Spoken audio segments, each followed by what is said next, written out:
we're with an incredible guest, one of the great investors and hedge fund owners of this generation, majority owner of the Charlotte Hornets, Gabe Plotkin. Former founder of Melvin Capital, a hedge fund. Had great success for many years, put up very strong numbers that helped attract enormous amounts of capital. I really came to appreciate the concept of earning money yourself. I was very competitive, I was very driven. I didn't know where that success was going to lead me, but so it enabled me to raise a lot of money and launch Melvin. Plotkin founded Melvin Capital in 2014. He had previously been one of the most prominent traders at Steve Cohen's SAC Capital hedge fund. Gabriel Plotkin's name appeared in headlines, labeling him the new villain in the world. This GameStop situation is the craziest I think I've ever seen. GameStop has been on a wild ride for weeks, at one point reaching a high of $483 per share. That was fueled by a war between large investors that were shorting the stock and a Reddit-fueled buying frenzy. You obviously made a big investment in Melvin Capital. Do you think that was a mistake? No, I think Gabe Plotkin is one of the finest investors of his generation. Could you take me through how you handle that pressure after you lose all that? It's okay to have emotional reactions, but your decision making has to be emotionless. Maybe a year or two ago, I saw somebody, she said, you know what you told me in 2020? You said after 5 years, you'd look to buy the Hornets and you'd leave the hedge fund industry. What is it like knowing MJ? If you really want to be great at something, you're going to give up something else.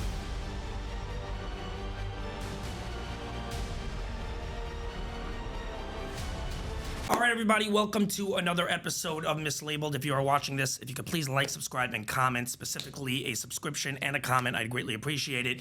You could comment, great job label, terrible job label, I love you or I hate you. I don't care. The algorithm needs it. Please, please comment and subscribe. Thank you so much. Okay, so we're with an incredible guest, someone that I feel extremely fortunate and lucky to be with today. One of the great investors and hedge fund owners, honestly, of this generation, as well as the majority owner, I should say, of the Charlotte Hornets, Gabe Plotkin. Gabe, thank you for being here. I really appreciate it. Thanks for coming down. Listen, I got in, I do these one-day trips now. Like when I have guests, because of my own job, real estate and all that, I left 6:30 in the morning. I was up at 4 a.m. I'm here. I'm turning back around in 3 hours. And I'll be back. Actually, I have a party tonight in New York City, a New Year's party. Look at that. They're like, "Are you gonna make it?" I said, "I hope." How I late should will you be up?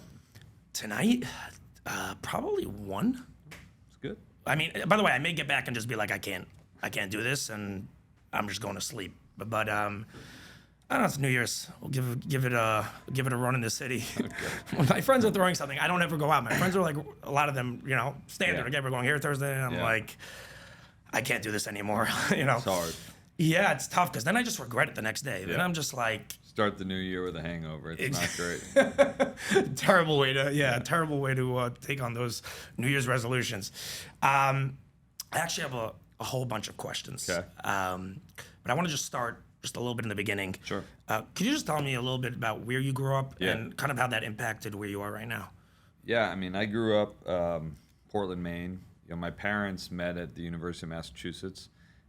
They had a class together, and my dad, out of college, got a job offer in Maine, which wasn't that far away. It was 3 hours away, and they moved to Maine, and that's where myself and my 2 sisters were raised. Went to private school in Maine through like 8th grade, and then a public high school. In those days, there was a Jewish community there. I mean, there still is to some degree, but just generationally through intermarriage, like it gets a little smaller. Like there was a much more kind of like traditional, like conservative Jewish community. Now it's very reform. But I still felt like Judaism was a part of my life growing up. I played basketball and baseball in high school. I was a very good student. I'd say the biggest thing growing up was just, we were probably like upper middle class, but my parents really instilled in me a very significant work ethic. Anything I really wanted in life, I was going to have to pay for and go out and do and own. And so they just raised us to kind of go after what you want and work for it. And so I was always working jobs and doing things and earning money. But I really came to appreciate, the concept of earning money yourself and like when I wanted a car, it was like, go buy a car. I was like, okay, well, in those days, cars, like we bought I bought a terrible car for like $1,000 that would break down all the time. But it's like I owned it. I went out and bought it. I worked a ton, and so you really understood the concept of hard work and translating that into success in terms of trying to do some things that you wanted to do. Right. As far as obviously, you went into, you own currently. I mean, we'll get into Tallwoods versus Melvin, and sure. exactly what you're doing now versus differently, from what you were doing then. Yeah. But you graduated from Northwestern with a degree in economics, correct? Yep. So would you say that having a degree in economics directly led you to the investment and the hedge fund field, or not really? How did you land up in that? So I went to Northwestern. I think kids today are so like determined and aligned with what they want to do. I think at an earlier age than going back 20 years or however old I am, 25 years when I was in college. But I went to college. I wanted to get good grades. I wanted to have fun. I wanted to have a great college experience. And initially I had interest in business. Northwestern's a liberal arts school, so they didn't have the traditional like finance route, and so economics was a class that I took early on in my freshman year, and I loved it. I thought like the logic of it made sense to me. It came easy to me, and I got great grades in it. And so, I figured out early on that was what I wanted to major in. And so I think economics, like finance, there's a lot of mechanics that you need to understand if you want to be an investment banker, be in the investment industry, a hedge fund, whatever. Like you need to understand the basics of accounting and finance and how that works. Economics probably more teaches you to think, understand the interplay from a macro perspective, understand how businesses work. And so I think I gained the ability to think at a high level from that perspective. But when I graduated, which was in 2001, I had accepted a job offer in consulting. And I had chosen consulting mainly because I didn't have the finance background. I didn't really want to do investment banking. And with consulting, I thought I'd learn about a lot of industries, figure out an industry I really liked, and move into that industry. Obviously very different from what actually happened. But in the spring of 01, or really before then, the dot-com bubble burst, and all these jobs in consulting, they got delayed. Like they were laying people off, even though they had made me an offer. They're like, "You're going to start in October." I said, "Okay." I was supposed to start in July, October, no big deal. Well, September 11th happens, and so then they're like, "You're going to start in April." So all of a sudden, I go to college. It's like a gap year at this point. Yeah, like I had a very high GPA. I did excellent in school, and I don't have a job, right? And so you're like, all right, that's not. It was a great lesson in a sense because. You learned early on that, you have a degree, you went to, a very good school, but at the end of the day, you're kind of on your own at that point. You gotta determine your fate. And so I started reading lots of books, just read endless books. And a lot of books about, at that time, just the venture world, a lot of books about the stock market, a lot of books about businesses in general, like, company founder-led books. And the stock market books really resonated with me. And so I ended up getting a job in private equity, and I was there for a year, and I really learned how to model and analyze businesses, and I took some accounting classes. And when I was there, I started investing my own money, and it was pretty obvious early on that this was something I was going to love, And so that's kind of how, I think economics gave me the ability to think, but the path to like investing, there was a lot of things that happened in between that led me there. So what are let's just say the top 2 to 3 things on just a very fundamental macro level that you're looking at when you're evaluating whether or not a business is something you want to invest in? I think, it's really the quality and the sustainability of the business and the pricing power and the structure of the industry. Like if you can own a business that has, real barriers to entry or has, either through scale or through differentiated product. If they have, Amazon's a business with great scale, right? It's going to be very hard to replicate what Amazon's done to be able to deliver a package to your home in the way they have in an economic way, and they have all the third-party sellers, and they burned a lot of money to get to that point, but once they are, that's kind of an impenetrable moat. Walmart might be similar to that, or a Costco from having the scale of the retail business they have and the control they have over their vendors. There are other businesses that might just have incredible pricing power, right? Microsoft Office, right? Like every time everyone in the world uses Microsoft Office, and they're going to charge you a little bit more, and they're going to add on products. Yeah. And so I think businesses that have, duopolies or oligopolies with obvious pricing power, which gives them the ability to grow in good and bad economic times, and usually comes with higher levels of profitability. Those are great things. When you're in a very competitive business where there's no real barriers to entry, those are difficult. And so we've tended to focus. Now at Tallwoods, like, we're much more long-term focused, and so we really focus on businesses with clear, definable pricing power and/or scale, and businesses that I can look out in, let's say 3 to 5 years, and really even well beyond that, and the way the business will be performing is reasonably predictable. Got it. So you're looking at like just the structure of the business, and when you say scale, I mean it's ceiling effectively. Is that accurate? Scale is its overall size. Like here's an example. Take like Spotify, right? Spotify in its early days, there were a lot of players trying to compete, for you to be the music subscription. There's Pandora, there was, in a sense, it was Siri, but that was kind of different, Sirius Satellite. But Apple had their offering, Amazon had their offering. Netflix was like this too, but Spotify was the only offering where the company was fixated on their own objective, whereas Amazon was an add-on, Apple was an add-on, the others kind of came to market differently.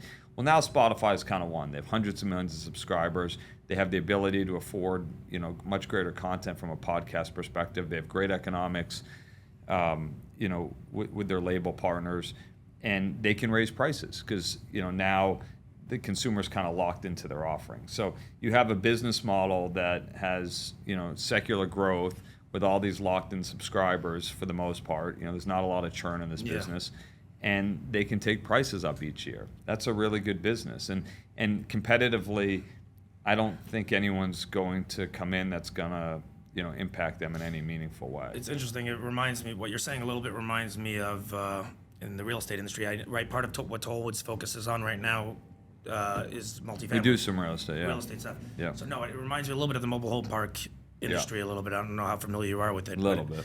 It's a fascinating space. Just to get to your point. Basically, once someone is there, they're not leaving because the cost to leave is a lot of money. Right. So you have pricing power. Yeah, as opposed to the turnover on an average rental is. Sure. So that's which is a meaningful thing. Yeah, no, very. It's, in general, it's an interesting and overlooked. Sam Zell was huge in the mobile home, huge. So I'm focused on the investing space just because it's something I'm very, very curious about. What would you say specifically in the hedge fund space and private equity? What character traits specifically do you think are the most important to be able to be successful with it? As an investor? Yes.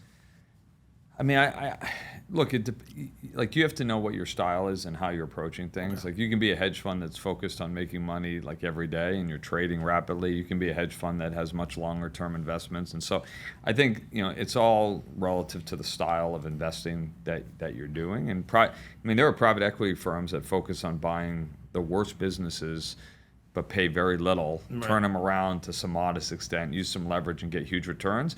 There are private equity firms that focus on investing in the best businesses. And so I think there's a lot of different ways to make money. I think ultimately you have to find a way that makes sense to you, and then find a process that's consistent with how you're going about trying to invest. And so once you figure out that process, then and your process should be aligned with how you're investing. And once you do that, I think it's just repeating it. What do you mean by your process should be aligned with how you're investing?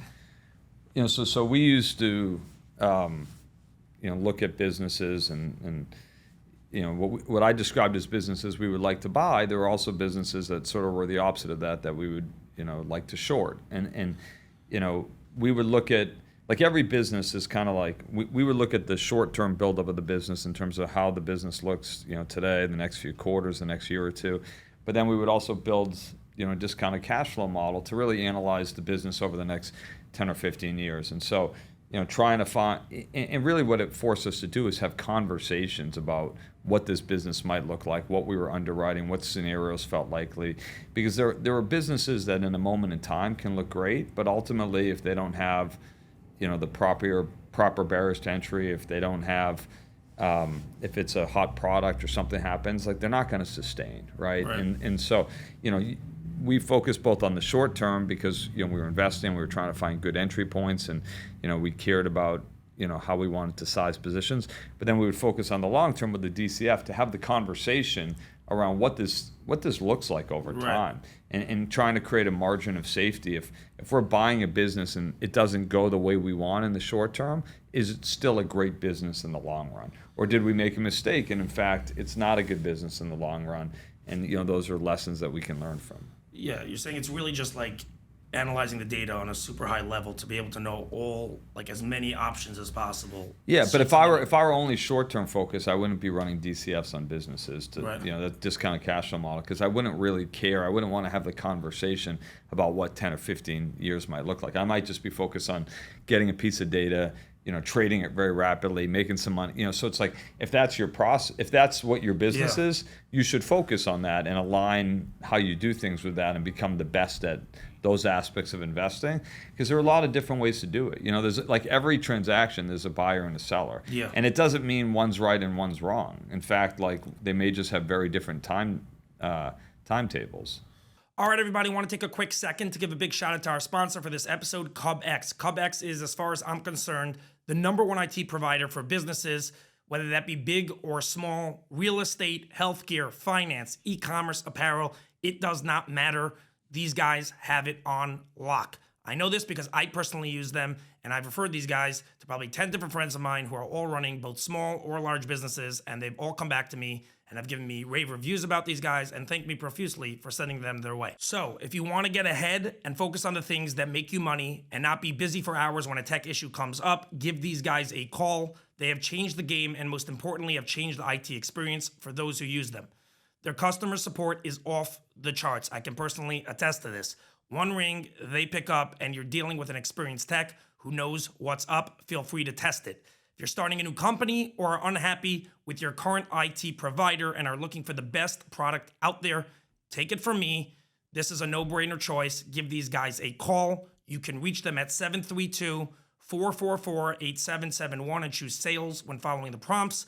Or you can reach out via email at hello@cubx.com. That's HELLO@CUBX.com. You can also check them out at CubX.com. That's CUBX.com. Now back to our episode. As far as like, and that really what I, also what I was asking originally was from the personality space. Would you say it's resilience? Would you say it's staying calm under pressure? Like, specifically the skill set necessary. Obviously there's a lot of different ways to do it.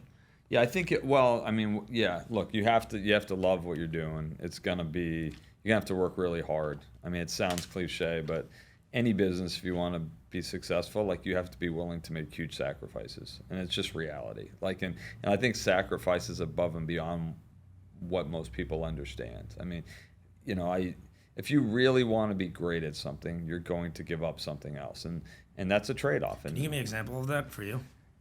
I mean, for me, it was like, like in the hedge fund space, Monday through Friday, the market's open, obviously, and those are intense hours, and my productivity during those hours was pretty low in terms of, I would respond to things in the market and I'd be trading, but it's not like I'm reading in-depth reports and preparing for earnings and studying and analyzing. Like, you were distracted constantly. And so, when you look out and you go through these periods, all these companies were reporting earnings, all my analysts would do these write-ups, and I might on a given Sunday read 600-700 pages. Now there's tons of charts and different things in those packets, but it really would be a tremendous amount of analysis, and that meant every Sunday, and this was true for like 15 years, I worked from like 7-8 a.m. There were times in the year it would be less, based on just kind of the flow of the market and what was happening. But from 7-8 a.m. to 8-9 p.m. And when you start having kids and you start, you have your wife, and you're making trade-offs. You're not going out on a Saturday night because you don't want to wake up. You need to be fresh. Like, there's just different things. But I'd say that was, committing yourself to always, putting in those extra hours. It's not like it mattered so much in 1 week. Yeah. But over a month and 3 months and 6 months and 9 months, the accumulation. Like, I've seen something with Kobe Bryant, he talks about this, where it's like, he figured out early on, if he got to the gym, an hour before everybody else, what that meant. What about if you did 2 hours before? What about 3 hours? Yeah. And he's like, look, in 1 week, it didn't make me, that much of a better basketball player, but I did it every week. And so over time, I just kept spending, like anything. Compounds. He's just working harder than everybody all the time. And so he's continuously getting better at a much faster rate. And I think, it's a similar approach, but that's the sacrifice. And so you have to be willing to really sacrifice. And then, like what you talked about in terms of emotion, there are going to be times that are really difficult in the market. I certainly had plenty, and even in my great years, I had plenty. And you have to stay grounded in your thought, even if you're emotional about, I think it's okay to have emotional reactions, but your decision making has to be emotionless. You have to, you have to be able to reassess the facts, take your ego out of it, and really, a lot of investing is not, you have to be forward looking, not backward. You have to make the best decision, from that point in time. So if you bought a stock at $50 and it's now $40, I don't really want to sell it, it's $40, but you have something else that you can buy that you think is going to be way better, but you need to move that cash over, then you should absolutely sell it. Who cares? The stock's already 40. Don't worry about it at that point. If you have a better investment, go do it. You're saying if you have a better investment, got it. If that's your best investment, then fine. Then stick with it, or you could add to it or whatever. But I think a lot of times people, they get emotional about it. They've lost a bunch of money, and they don't want to take that loss because it's a negative. I took a loss, when in fact so they're compounding their mistake by not taking that money and putting in something else that then might go up. We had something this year, I bought it, and it was probably, actually kind of similar. It was a $60 stock, and it went to 45. And when it was 45, I was like, wow, we made a mistake here. I shouldn't have bought that. And I bought something else, and since that time, and this was probably in August, the other stock's up 40%. And that stock at 45, it eventually went to 52, or the market rallied. Well, now it's $38 or something. And so that stock's now down 10-15%. The one that I got out of, the one I bought's up 40. That's, so it's a two-part dynamic, right? And so it's just willing to take the emotion out of it and not be obsessed with what did happen, but focus on what's the best decision at that point in time. It's fascinating because there's a book called Quit, which I think is awesome. I don't know if you've ever seen it. It talks exactly about this, and specifically about it's like when we're waiting in line at a grocery store. Yeah. And we choose a line thinking it's going to go faster. Yeah. But when we see it's going slower, we refuse to walk over to the other line because we're doubling down on our decision, despite the fact that it's clear that the other line, because there's an ego and a pride concept. And basically this book talks about... It's like being at a terrible movie and not wanting to leave. So you just, instead of having a horrible hour, you have 2 bad hours. Exactly. It's we're, how much emotion ties into just, we don't want to be wrong. And instead we have to... cost. Yeah, exactly. So there's a lot of that, and this book talks about that. And that's just being emotionless about the decision. So that's really very, very interesting. It's very hard to do that. It really, really is. Well, and sometimes too, it's at that point, you may have a very different decision each time, but the key is to make that decision and be forward thinking about it, and not be emotional about it. And I think, I've seen, it's really, when people are losing money, or even when they're making money, it's hard to make emotionless decisions. You want to stick with facts, and you want to be grounded in how you're approaching things. It's very interesting because you strike me, if I'm allowed to say, as someone who's able to be in control of their emotions and be clear-headed. Yeah. Especially in this business also, is a level of almost intensity that comes with it. But you don't strike me at all as an intense person. So how are you truthfully, you're relaxed, your demeanor, and I've met you once before also. Sure. Yeah. How do you combine those two things of being very competitive? Yeah. Because I know you are. Yeah. And definitely. also not being super intense. Yeah, I think, there's an intensity and an urgency internally in what you're trying to accomplish, and executing well. And there were times over the years I would let that intensity out just in talking to my people and my team, but it's just, I guess it's just a demeanor thing where that's just kind of how I'm kind of built in a sense. In the office, are you tough? I think I'm demanding, or I was, I think here less so because we just have different objectives. I mean, over here, it's a little different, but, we had, what I demanded from the team that worked with me, I mean, it was a lot, and I had a lot of analysts, and so if 5 of them are doing something a certain way and achieving certain levels of just kind of work ethic and product that they were producing, and one wasn't, like, it was kind of obvious, and so, like, I really held them to a very high expectation on what they needed to do to be successful here. They were also rewarded at a very high level, and so I think I was very demanding, and my guys and girls, but they worked really, really hard. But I think we kind of went about it where we were winning, for the most part, and so we had fun and we enjoyed it. But yeah, it was pretty demanding. But it wasn't like, it was more like I wasn't going to scream in your face. Just matter of fact. It was more just like, we need to do better. This isn't good enough. Everyone else is here. What can I do to help you get to where you need to be? Yeah, so talk about that, because that sounds like a leadership method Yeah. that I honestly love. I think it's the proper way. But could you talk more to that philosophy of leadership and where that came from?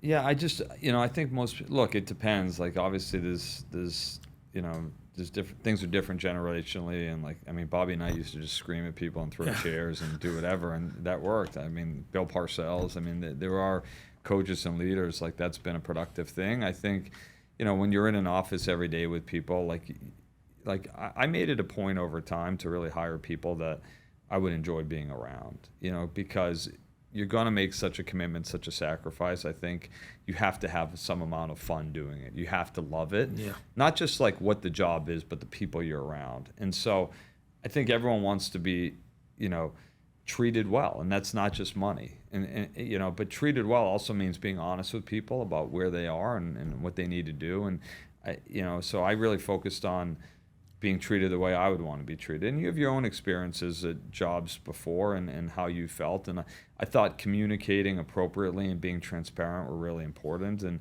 those are things when people are unhappy somewhere, a lot of times it's just communication, not having a sense of what the expectations are. It's amazing to me how what you're saying is so obvious. It's not even, but yet there are so few people and bosses. I mean, how often? There's unlimited amount of people that have come over to me and said my boss is an asshole, or whatever it is, right? Well, in finance too, like, you have people, a lot of times, like, you're really good at investing or managing money, and then as a result you have the opportunity to raise money and start a hedge fund.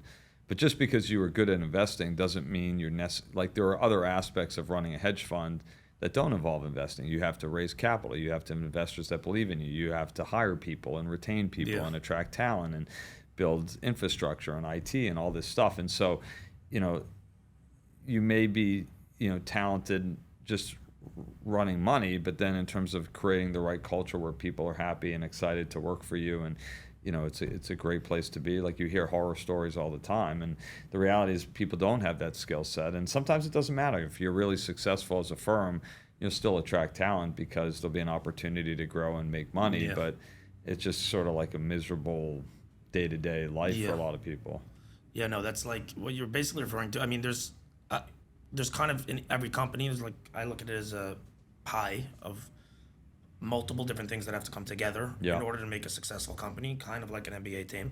And the way you're referring to building this company is like, I'm the CEO, the GM, and my job is, it's not just about making the money. If we really want this thing to be a well-oiled machine, we need all the components working together, synced. That's right. I agree. So that's very interesting. And being an emotionally aware person is sorely lacking for the most part to the average person. Yeah, and that's like, look, like, different jobs, require EQ versus IQ. And Wall Street probably tends to be a lot more IQ than EQ, and there are other jobs it's, the exact opposite. And I think I'm more balanced with both, and so I think that can create a better work environment. Somebody's honking outside, but that can create a better work environment. It's a great point. The balance. I mean, it all comes down to balance. I feel like that's the key word of this world. I know that you're close to Steve Cohen. You started, first of all, big signing by him. Monster signing. First of all, I want to say I like you, Steve. Clearly impressive guy. Not that you care what my opinion is, but F you. It's funny. I spoke to him maybe a few weeks before free agency, and just it was what do you think? What do you think your chances are? And I think, and he said this publicly after, but because they had Aaron Judge to protect Soto in the lineup and make it Soto would see better pitches. He just thought, and he was coming from a year with the Yankees, and the Yankees can obviously spend a lot of money too. I think his expectation was that Soto would stay with the Yankees, but I mean, it was only for 1 year and an extra 10 mil, which is like, I mean. Well, you don't know. That's where it ended, right?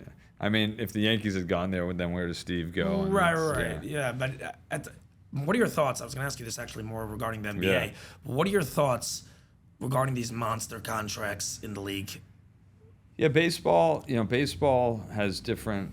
Yeah, of course. They really don't have any. I don't think there's much structure around contracts. I mean, the durations are insane, and the amounts. Like the longer duration you go, the headline amounts just reflects that, right? So if Soto makes, I mean, it was 15 years, $700-something million bucks. So that's what I'm saying. Is Steve Cohen, is he aware? I assume he is, but that Soto is about to have 5 good years. Yeah, 2 mediocre, and the rest is just. You have to back that into your analysis. You're basically like the basic math. I'm assuming is you're going to get great value for him relative to what you think he can produce the first 5 to 7 years, and then on the back end, it's gonna be a negative value contract, but that's the price of attracting top end talent. The IRR is just there at the end of the day.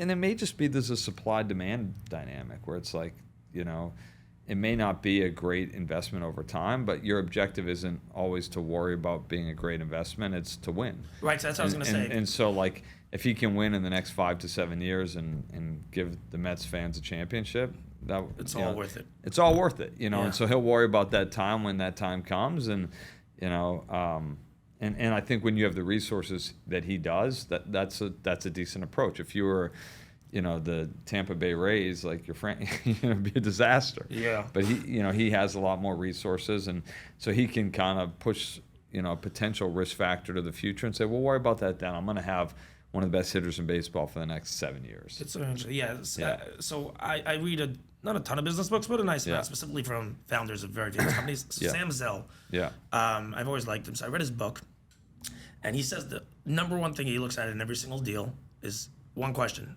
He starts with, what's my downside? Yeah. So, like, can I afford to lose in my worst case scenario, my conservative worst case scenario? Sure. The absolute, everything goes to absolute shit. Yeah. Can I afford to do this? And once I know that, then I can proceed forward. Yeah. Like in seeing upside, Yeah. So I mean, it sounds a little bit like this. Like Steve Cohen's going to be okay. He's not going to be on the street begging of New York City. If he needs, I doubt he's going to need a shelter. He'll be great.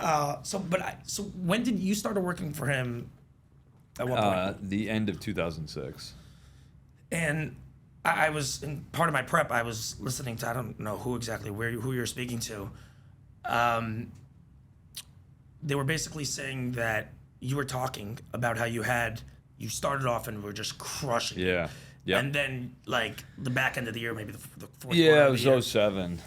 07. Yeah. It was towards the end. They thought you were amazing. Right. So first of all, could you just tell people the story, just because I'm not Sure. saying it coherently?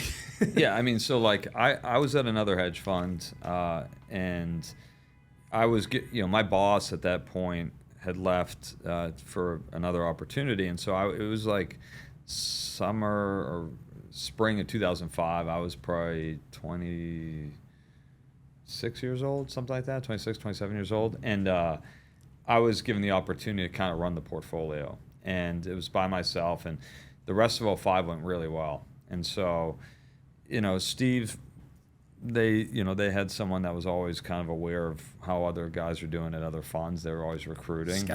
Scouts, yeah, Doing it now. So at the beginning of the next year, he invited me for, I got to know the guy in charge of hiring, and then eventually I got invited over his house for dinner. He would have these dinners where he would have a bunch of investors, analysts and whatnot over, and you get the chance to be at Steve's house and meet Steve Cohen, and you'd pitch an idea, and I think he was less focused on what the idea was and just trying to understand your thinking. And I had a very good idea. The company actually did go bankrupt. It was a short idea, and if it was long, that wouldn't be a good idea. Yeah, it worked. It went to zero. And so from that, he was impressed. We got to know each other more. He hired me. I started at the end of 2006. So, the world and the market at that point was fairly tenuous. I mean, we were within 18 months of like the greatest like housing debacle of all time. Yeah. And private equity was really booming still despite that. And when 2007 started, I think they gave me $450 million to manage. And by like July of that year, I was already up $70 million, which is, which is a huge year, in that. And it wasn't like a great market, right? So I was making money on both longs and shorts. And then the summer came, and it was the first sign of like real problems in the housing market. Bear Stearns had these hedge funds related to the housing market that were going under, and it was kind of like a preview of what was to really come in 2008. And as the credit markets froze, kind of the investment landscape changed a lot. And I was very young in my career. I hadn't really seen anything like that. And so I went from being up 70 million in July, or middle of July, to like 15 million by like the middle of August. I mean, it was a real disaster. And, for me, at that point in my career, like I had made a little bit of money, but, like being up 70 million and the way the economics worked there, I was actually going to make a lot of money. Like It was like, wow, this is great. Like I'm a young guy. I'm going to make my first like really significant. Yeah. And then like, 5 weeks go by, I'm like, shit, what the hell just happened? Like, this is a mess. Not only was it a mess, but you knew the environment you were going into was going to be difficult for a period of time. It was very clear, like what was happening in the credit markets, what had gone on in the housing market for several years. I don't know if everyone knew that Bear Stearns and Lehman Brothers and AIG and all these things would go bankrupt, but there were warning signs flashing everywhere. But the back half of that year, we kind of put it back together, and we ended the year, I think, up 75 million. We actually eclipsed our prior high. So it was a great by the end of December. By December, so you got your payout. So we got our payout. I bought an apartment, and I was happy. Yeah. So could you take me through how you handle that pressure after you lose all that? So now you're still a newish guy in the firm. Yeah.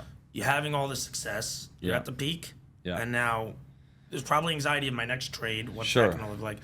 What's the mental attitude? Yeah, I think with a lot of things, there's both a macro perspective and a micro perspective. And so for me at that point in time, I was like, okay, like I think, to be a good investor, you have to kind of always understand the world you're investing in, and the world can change and dynamics around that can change. And over the long run, depending on your duration, that may not matter as much, but at a hedge fund and getting paid out annually, it mattered. And so, I think, when the credit markets froze and different companies that were relying on and the valuation supported different names, it changed a lot. And so I had to quickly kind of identify where the world was going. And so there was a part of it was like, okay, sometimes you lose a bunch of money and like the market just goes down and you may be right about everything, and you have to kind of assess where things are going from there. And you may say, wow, I'm not going to make a change at all. I think, we identified that things had changed.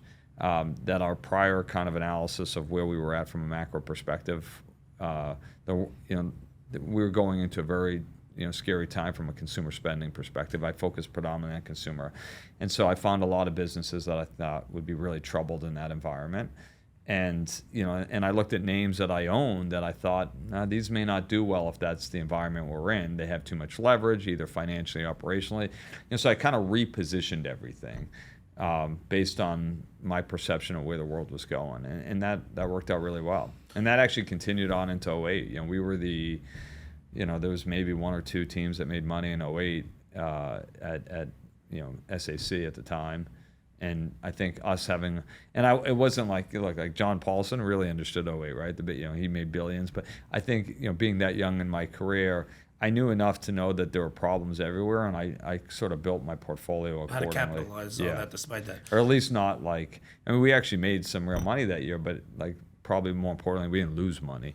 And a lot of teams did, and I remember there were layoffs there, and it was tough. It was one of the worst years, probably the worst year the firm's ever had. The most interesting thing to me, and this is really what I want to dial into, is that so many people, right? I would say this is so common to the average person that if they had that experience, they'd be down and out, done, right?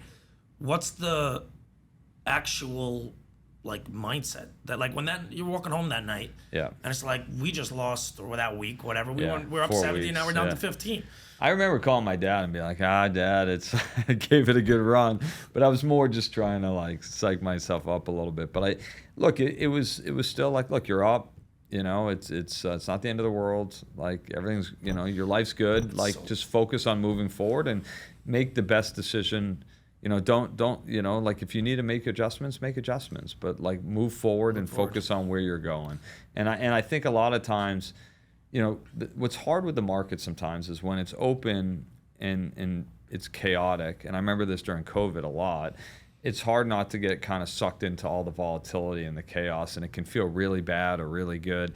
But a lot of times when like you're just looking at spreadsheets and you're analyzing companies and you're understanding risk rewards and downside, like that was almost like a quiet time for me where I could like, you know, because then you're just like, no matter all, you know, like you can look on Bloomberg and you know, things are bad and you get like 20 straight horrific headlines. Like, oh my God, Yeah.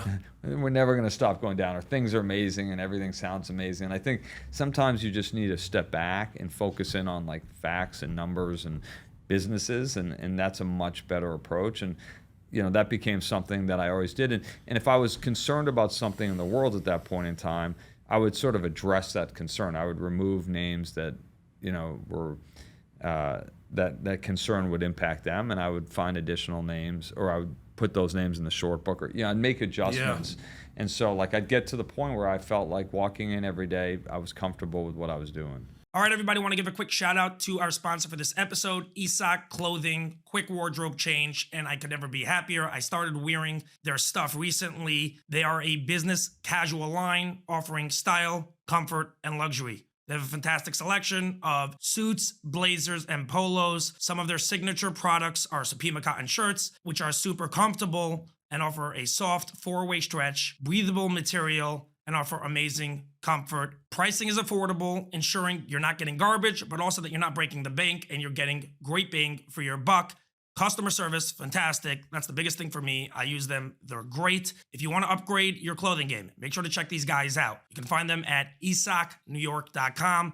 That's ISAKNY.com. I got you guys a great discount as well. Spend $100, get 20% off. You can enter a promo code upon checkout, Mislaibeled. That's Mislaibeled with an I, and you will be able to get that discount. So again, to check these guys out, go to isakny.com. That's ISAKNY.com. These guys are the new up-and-comers. Their stuff is fantastic. I've been wearing it lately. Super comfortable, affordable. You will not be disappointed. Now, back to our episode. As far as raising capital, which I assume was a big part of what you're doing, I mean, you had incredible returns for, obviously there was the GameStop incident, which is a 1 in a billion, but like, other than that fiasco, right, your returns, and even after that, your returns are like insane. I was reading through it. So as far as raising capital, I mean, is it just showing those people the returns and money's just flooding to you, or like what's the skill there? You know, for us, it was just, I mean, it was very different process, because, you know, when we were with Steve, you know, the last few years, I mean, really the entire time we were there, but the last few years, you know, you could see how you ranked across, you know, versus 70 plus other teams in a variety of metrics. And I mean, we were number one in pretty much every metric the last 3 or 4 years by a considerable amount. So we were putting up returns that really were very unique at that point in time. And so when we went to raise capital, and we went to raise capital with fairly arduous terms in terms of, you know, much longer lockups than a hedge fund would normally ask for, dramatically higher fees than a hedge fund would normally ask for. But we could share our results, at least talk to our results. And they were, you know, they were real results. It wasn't like I was in control of those decisions. You know, sometimes somebody leaves a fund, it's like, well, who made the decision, or, you know, what really happened there? Or you say these are your numbers, and we were able to kind of speak to those. And you were no Bernie Madoff. You were actually. Right. Yeah, there's no. So, you know, so going through that, and you know, thanks to Steve, I was allowed to take all my models and my team with me. And so when we went to raise capital, it was like, okay, this is what we've done. We have all the same players involved that we believe we're going to continue to keep doing it. And this is the returns that you're going to get if you invest with us. And those returns, you know, were 3-4x other funds after paying those fees. And that's really what transpired the first, you know, until until GameStop, which you mentioned. But the first 6 years were like that. What is Steve like? First of all, he invested. Yeah. In Yeah. why? What's he like as a person, and why would he be willing to? Like, you obviously left his to start your own. I mean, that's a natural space where people could be. Yeah. Interested He's very much a businessman. Like he's someone who sticks to his word, which I think is really good. My first experience of that, like I mentioned, 08, but the firm was down a lot, and Steve had to eat a lot of those losses. My contract said you get paid this if you make this, and he paid it. And you could be at another fund that would say, yeah, well, I know what the contract says, but we were down 20%, and we're going to pay it out over 3 years. Yeah. He did. He stuck to his word, and he was always like that. And so I think that was something I always appreciated from him. And he went through, and the firm went through a tremendous amount in 2013, and they were being investigated. And he showed up every day, and with his head screwed on tight. And I thought he was a strong leader during that, and he faced tremendous duress. I mean, I can't even imagine. And so, like, I always respected him at a very high level. And as a businessman, he's very astute. He's very forward-thinking. He kind of gets to the crux of issues very quickly. Like even if you're talking to him about a stock, and you might have a whole pitch, like, he just kind of, like, it's amazing to me where I know these businesses so well, and they might be businesses he really doesn't know very well, because he's got a million people working at the firm, and he's not looking at just the 150 businesses I was looking at. He's looking at 1,000. Yeah. But he would be able to ask such specific questions that were, like, kind of key to whether that would be a good investment. And he had seen so much, he had so much experience, and so very thoughtful like that. And yeah, I mean, we always had a great relationship. And now it's nice to see him. I think he's having so much fun with the Mets, and it's great that for someone who was probably vilified in the public eye, and to me unfairly so, and to be having so much fun and be so well liked, even though he may not care about being well liked, but I think he's trying to do something great for the city of New York. I think it's a really cool thing, and it's actually fun for me to watch and see. I'm sure. Yeah. You know this guy on a personal level. How imperative do you think it is to success to be okay with not being liked at all?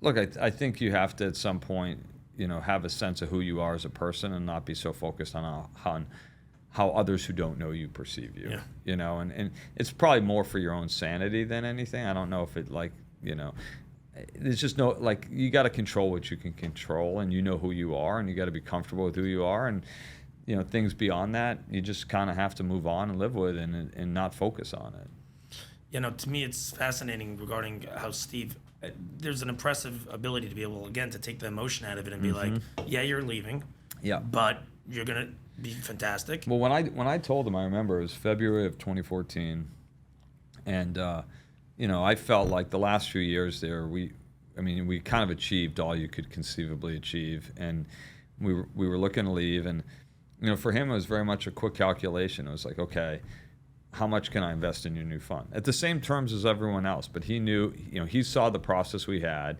He saw the results we had had. We went through a 31-month stretch at one point. We didn't lose money. Like, I mean, crazy stuff. It would be like, oh, the streak's alive. I mean, it's just, but we weren't even trying to do that. Did you have people looking at you because of the level of success you had? What do you mean by people? The government, SEC, I mean. Look, when the government was investigating SAC, I had to answer some questions, but it wasn't because of my success. It just had to do with, look, the whole firm was under a lot of duress. But no, it wasn't like that, and we were very kind of by the book about everything. But we had these crazy stretches, and so when we went to leave, he believed a lot in what we did and how we were doing it, and so he was just like, I want to be a certain amount of your outside capital. And I said, okay, first of all, it's a great endorsement, and it made raising money much easier because if Steve Cohen's doing it. But then in addition, we set out to raise $700 or $800 million, and we decided we wouldn't raise over 900, and we literally cut people off. We got to 900. Why did you not want to raise more than 900? At the time, we were going to use 2.5 times leverage, and I'd been investing at SAC at that point like a little over $2 billion, and so I wanted to kind of start with what we were already kind of investing, and that was just the math. And I think we had an expectation that we were going to compound money at a very high rate. And so most people it's like a money grab. They go out and get it.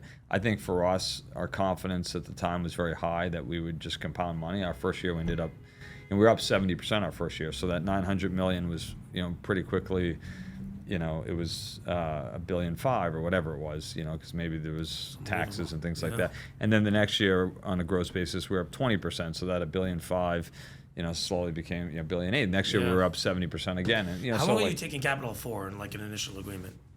How long? With an investor.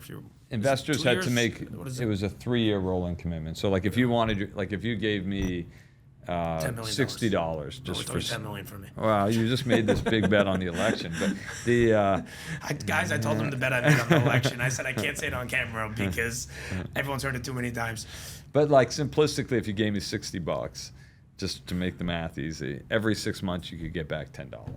And so it would take you 3 years to get all your money out, which is like completely abnormal for a hedge fund, but it gave us great, ability to run the business, not being so concerned with, every, short-term period. Yeah, no, it's a lot more flexibility to not be as, constrained every other day. Talking GameStop for a minute. Yeah.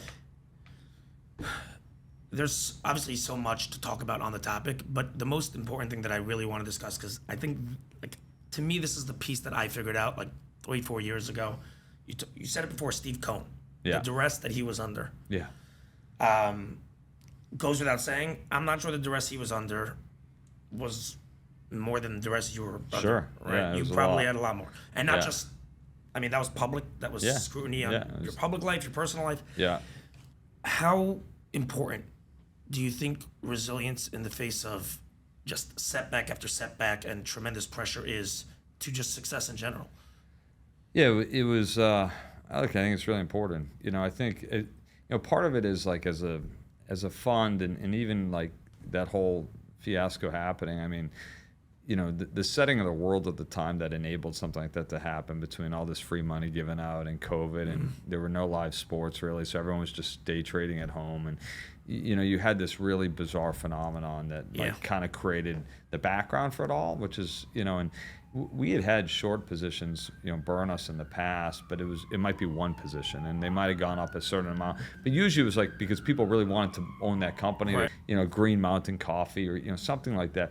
This was in fact the opposite. It was a company that probably would be bankrupt today if they hadn't been able to raise so much cash. Like the fundamentals of the business are broken, right? They sell used discs of games, but it was just people kind of like driving it up to drive it up, and so that was, But what happened is we were so big. We'd gone from when I started a $900 million fund, 6 years in a row, or not 6 years in a row, but compounding at 45% gross, taking a low capital during COVID, we were suddenly 12, 13 billion.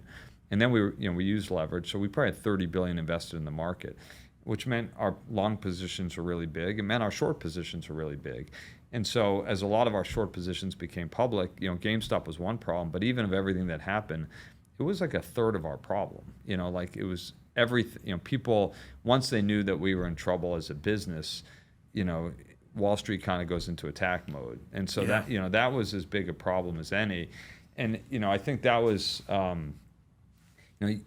I've been in situations in the past where you lose money, and like the end of 2018, we had a very bad run, and, you kind of stick to your investing approach and style, and there's a certain resilience. And, I always knew we were capable of making a lot of money, because at that point, unlike in 2007, like we've been doing this forever. Yeah. And we've put up numbers month after month that were very unique.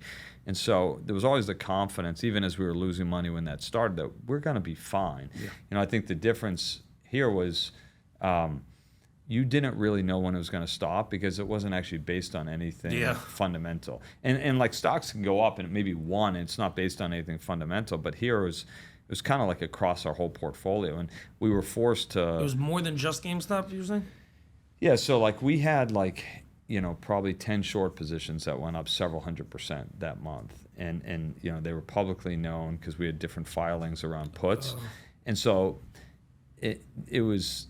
And by the way, almost all of these businesses are like down, in a market that's up dramatically since then. Many of these businesses are bankrupt. they're all several. I think there's maybe one stock that's up 10 or 15%. I mean, they've all been horrible stocks, right? So they were fundamentally, we were right about them.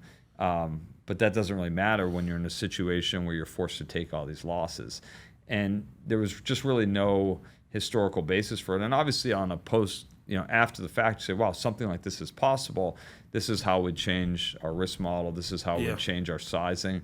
But at that point, the damage was kind of done. And, I think, after that, the rest of the year, we ended up, 30-something%. But I think the reality was that year just took so much out of us in terms of, we were just exhausted. You were dealing, you had to deal with the SEC, you had to deal with investors, you had to deal with the media, you had to deal with employees. The amount of time I was focusing on the things that I'd historically focused on was a lot less. Yeah, of course. And it was just the reality of the situation. But it started to become a lot less fun. And, I'd always thought, just given some of the sacrifices that I talked about historically, working these 80-hour weeks and always kind of, even when I was at events or different things, I was never really present. I was always fixated on my portfolio, right? Like to a crazy degree. Obsessively. Yeah, and it's funny. Like maybe a year or two ago, I saw somebody, and she said, you told me in 2020. I was like, what? And things were great, right? Like we're having this incredible year. Like she's like, you said, after 5 years, you would, you'd look to become, buy the Hornets if you could, and you'd leave the hedge fund industry. And I was like, I said that? Like, I didn't even, and it actually happened. Now, it happened 2 or 3 years earlier for, like, not the reasons at all I ever wanted. Yeah. But I think, it's a different type of resilience, because they are like, I think I could have continued on and making those sacrifices, but I sort of think going through that whole experience, like, it was kind of like, what? You kind of lived through that. It was awful, but at the end of the day, like, life's pretty good, and I just kind of reprioritized what mattered most in my life. And I still love investing. I still invest a lot. I run this family office, and we have some great analysts here. But the balance that I have in my life is very different than at any point. And to do something like we're trying to do in Charlotte, like, I just wouldn't have the ability to commit that time and energy. Brain space. And that's something that when I think about the next 10, 15, 20 years of my life, like, that's going to be a major part of it from a professional perspective. And that's something, like, I love investing. I'm in love with the game of basketball. I mean, it's something I truly enjoy. And so investing is still, like, in a sense, a job for me, even though I do enjoy it. Basketball, it's a game. So it's just different. Do you see it at all as a failure, or is it very easy for you to reframe it as, like, this is just a once-off thing? Like, is there any any lack of confidence, or it's just like, listen, this is a one-off ahistorical thing? Yeah. Look, I think it doesn't, time gives you some perspective. Yeah. When I go from, 2007 to 2020, and we're compounding it like 45%, and then you have probably one of the most bizarre moments in, like, financial history kind of happen. Look, you lost money, it sucks, and people lost money, and I'm not happy about that at all. At the same time, I think I have a lot more perspective to be like, holy shit, like, you built a $13 billion hedge fund, like, you put up numbers that no one's ever seen. You sort of built a process that a lot of people now emulate throughout the industry. You have perspective to appreciate all the positives, while still understanding that, like, that was a really crazy thing that happened. But I think, it just kind of is what it is, and so I look at it broadly over that period of time as a success, because it enabled me and my family to do some, not just, like, whether it's the Hornets or continued investing, but there's philanthropy, there's other things that we're able to do, and, employees that have had changed their lives. And, even despite it all, a lot of our early investors, they made a lot of money. And so it was not, I think you never want to end a certain way, but endings are usually never that pretty anyway. Yeah. But it was a crazy thing for sure. Yeah, no, I've heard that you're still actually extremely well respected, like, despite this entire process, which makes sense, because if anyone's just watching this, it's like such an anomaly situation. It's crazy. Like, who cares? Like, I would not hesitate. Like, why would anyone who's, in my opinion, saying straight, hesitate? That's like a one-off in a billion. So, well, I think also, like, when I go back, when you're forced to, like, liquidate a huge part of your portfolio to survive an event, you're going to lose a lot of money. and I go back and the way we approached investing, and you kind of see in duration what happened to all these businesses, and we were largely right about the vast majority of it. Now that doesn't mean it was a good investment because you were put in, you were in a situation you had to lock in those losses.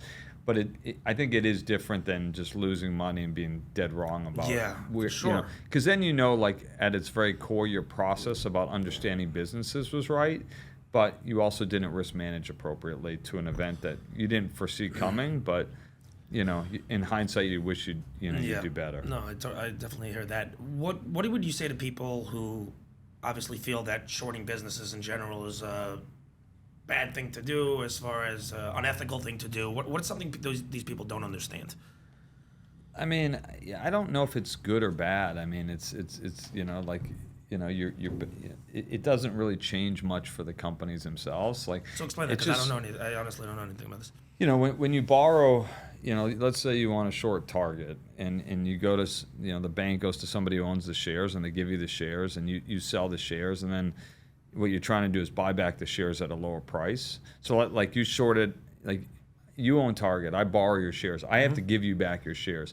Target's $100. I sell it.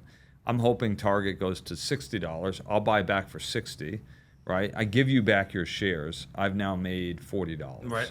Like that's the essence of shorting. And I don't really think it's good or bad. You're just making the opposite bet about a company. There is a belief in the past that short sellers, like, it does create liquidity in the market, which is generally a good thing. There's people doing different things. It does allow you to hedge out certain risks, which created a lot of the hedge fund industry. And there have been short sellers that have done really good work on businesses that led to discovering Enron and things like that, and uncovering huge financial fraud. There's usually like one a year. Valiant had its own things like that. I do think people manipulate it, and that's not a great business model where, like, they put out short reports and try to drive stock prices down. And that's like sort of activist short selling. I think that's much more problematic. But I think like the act of like betting against a business, like, you're looking at the financials. This is what I think is going to happen. Look at the financials, and it may be, like for the company itself, like all it does is the people that are short are tomorrow's buyers, because eventually they're going to cover the stock and they have to buy it back. And so there's no real implications for that. But I understand kind of the media narrative. There's no real factual basis in terms of like, you can be short a business. There's no impact on the actual it's business. Just jealousy. The grievance is just like, screw these guys because they're able to. Yeah, if I say, okay, I'm betting Target's going to go down, first of all, it doesn't like necessarily change the stock price of Target, right? Unless I'm the biggest investor ever, and even then, like, if somebody wants to buy it, they'll just buy it and then send the stock back up. But it doesn't change the company's financials or fundamentals, the outlook for the business. So at the end of the day, it comes down to, are you a good business or not? And I'm betting against. And over any period of time, that's going to prove itself out anyway. No, that's so interesting. So it's funny because now you have Tallwoods. Yeah. And you have the Hornets. Yeah. Very different game. First of all, I wanted to ask you before. Yeah. As far as lack of how difficult it is to be present when you're a trader, is this something you would like advise people not to go into, as far as like if they're married, like, and kids? Because you managed to pull it off while doing that, and your wife is lovely, really, really. Thank you. Yeah, she is. Really, really, she's such great. a nice person. Yeah. Is that something that is that something you would tell people to like?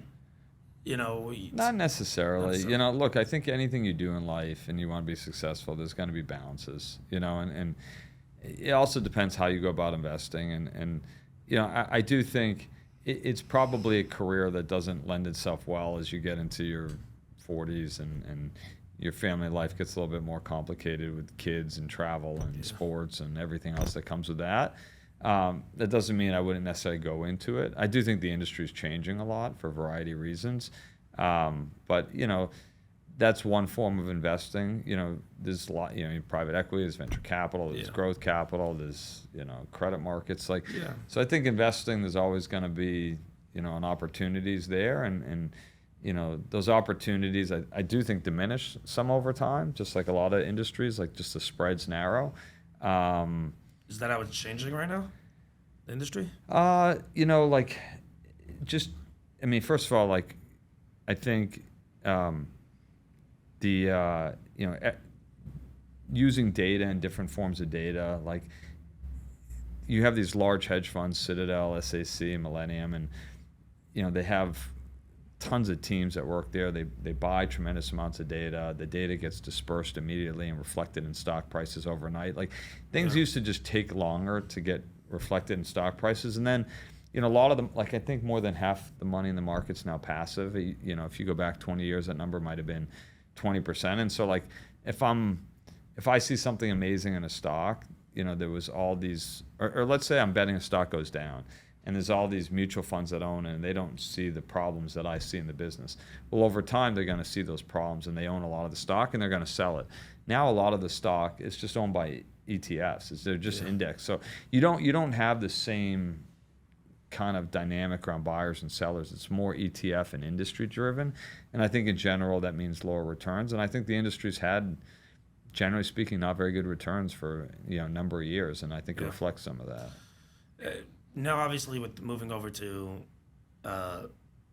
majority owner of the Charlotte Hornets, which is unbelievable. That's like to be an NBA owner is obviously everyone's dream. It's a 3-2-1, with your small basketball, and, with the hoop hanging off your door type of moment. All right, everybody, I want to give a quick shout out to our sponsor for this episode, Sunset Window Fashions, more commonly known as Daniel Dax, the owner of the company, who is fantastic. He does all kinds of window shades, whether that be drapes, zebra shades, Roman shades, silhouette, pirouette, you name it, any type of window shades. These are the guys to go to, as I always say, and it's the truth. I know this because I use them. Super, super nice guy. Amazing prices. I even priced it out with someone else. He came in far, far cheaper. Customer service, awesome. Just an awesome guy. I highly, highly recommend people reaching out to him. He's got the patience, picks up the phone. Just a nice guy with fantastic prices. You can't go wrong, and all the wealthy people are using him. He services mainly the New York area. Across the board, he will get back to you ASAP. The best number to reach him on is 917-440-0590. Again, that's 917-440-0590. Just ask for Daniel. You can let him know that you heard about him from the Mislaibeled podcast. Now back to our episode. First of all, how do you underwrite an NBA team? Like, where does that even begin? In terms of like the investment? Yeah. Yeah, look, it's a different investment. I purchased, my initial stake in 2019, so the valuation was quite a bit less than today. I've since bought, some more, but I think the first premise is just a game of basketball and your view of where that game's going globally. And so, you're seeing tremendous growth internationally. I think 25% of the NBA is, international players now. Some of the best players in the world, Luka Doncic, like Giannis Antetokounmpo, Victor Wembanyama, Nikola Jokic, Joel Embiid. They're not American, although Embiid did play for the U.S. now. They're coming in on H-1B visas. It's a huge Yeah, there you go. But which actually I'm curious to hear your opinion on. So it's a global game. That changed a lot, I think, in '92 with the Dream Team, and it's a game that men and women play. Women's basketball has been growing a lot, and so the audience is enormous. It's also a game that I think, and I'm biased, but when you're a kid, if you want to play a game of baseball, you need a bunch of people. You want to play basketball, you just need like a ball and a hoop. It's the only sport that is like that, if I'm not mistaken. And it's very personable. Like the characters involved, their personalities. Like. I saw something the other day, like the social media of the NBA, the players and whatnot. It's like all the other sport. It's many times all the other sports combined, and so like it just shows you just the relevance of the superstars and how people feel connected to them. So I think the game of basketball is in a great place. I think the economics of basketball are in a pretty good place, and so like those things are great. And then it's more like I think the value of these teams will continue to go up, probably not at the historical rates. That just doesn't make a lot of sense as they become, much bigger assets. But you add those things together, a game that will grow in popularity with great economics, and it should make for a great investment. Is it an appreciation play? Like my downside it's is nothing? Mostly an appreciation. It is. I'm saying versus. Yeah, I think over time, like the NFL business, like generates real cash. Basketball, there are, most teams generate some cash. And I think with the new media deal, almost all teams will at some point. Baseball's all over the map, right? The economics of baseball are much more complex depending on the market, because Major League Baseball is very much a local market dynamic. Football, it's all the money comes from broadcast TV, and then you only, you sell out your stadium. It's 8 or 9 games. Basketball's moving much closer to football in terms of how the economics look, and that's generally a good thing. Obviously you bought the team from MJ. Yeah. Do you still speak to him on like here and there? Yeah. What is it like? Yeah. Knowing MJ. I mean, it's amazing. Like he obviously like. What's he like? Closed door meeting. He's sitting there, talking. He's a very. He's both like very confident, but also very humble. Like for who he is, I mean, he's probably the most famous athlete of all time. Maybe not even probably. He likely is, and I think he's a very smart individual. I mean, the way he changed, kind of like, I mean, obviously the Jordan brand and just marketing the game of basketball, the growth and popularity of basketball. I mean, he's responsible for a lot of it.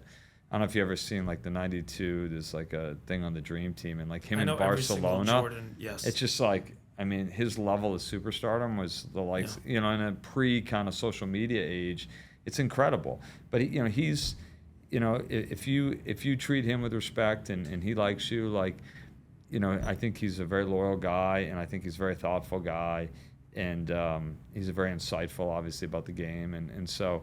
It's great. I got to know him in 2018 and got to know him better in 2019, and he's been nothing but great. And even as myself, and I have a co-chairman and Rick Schnall, who's currently the governor, and he's like, look, if you guys want any advice, you need me, like, reach out. I'm always there for you. But he's also, because he still owns a part of the team. He does. He's not totally out. He's not totally out. A smaller part of the team. But he's sort of like, if you need me for anything, we had breakfast with him, a couple months ago, and he was just there to, give us some insights into some things. Seemed like crazy security wherever he's going. I don't know, actually. I mean, it was at his golf course, so I think there he probably doesn't. I don't think he does anyway, though. Oh, really? Actually, I don't know. I'm not. It's so interesting. I'm not going to speak to that. It's just a fascinating thing. Yeah. And there's not many people that like. I think I would be like particularly starstruck by him, Brady. Yeah. Maybe even Brady. I don't feel as. I mean, he's. Yeah. I don't know. He's much more approachable, Tom Brady. Right. That's what I'm saying. Like Michael Jordan, with the public, I think. Look, Michael, I think to his credit, like you see a lot of guys. I think they retire and they still desire to be in the public eye as much as possible. Yeah. Maybe that's.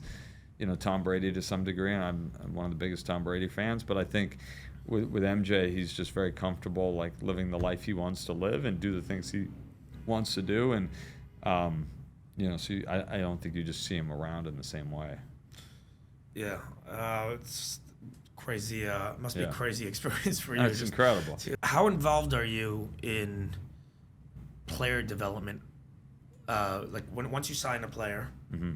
How I assume, you could tell me how, first of all, other owners are, but you personally, are you just hiring out CEO level, like as far as? Look, I think, any organization, you need to hire really talented people, in key roles. And we've spent the last 6-9 months doing that. The basketball side, we've overhauled, significant number of people. I'd say of our coaching staff, front office training staff, probably 95% are new people. In the business side, we hired a new president a handful of months ago, and we think we've hired, and we believe that they're great, and all indications are we made a really good decision. And these things take time. Turning around a team that historically has been, one of the worst in the NBA, not a particularly well-run franchise, isn't easy. But we're involved in a lot. There's a lot of meetings throughout the week, both on the basketball side and the business side, and I think we offer our opinions at times, and I was just in Charlotte yesterday, and we go through our games 20 to 30. We do an analytical overview of the team, and the trade deadline's 5 weeks from now, and we start to talk about different concepts and what we're trying to achieve as an organization and where we're at, and so I think it's really, we're kind of all on the same team. I mean, in terms of being aligned together. I think there are some organizations, the owners are like, front office, business people, you guys do everything. Yeah. Just let us know. There's some it's like they're like intensely involved and overbearing. I'd say we are pretty involved, but also respectful of, mindful of like giving people the ability to grow and make their own decisions. But we're doing it collectively as a group, I think, which is unique.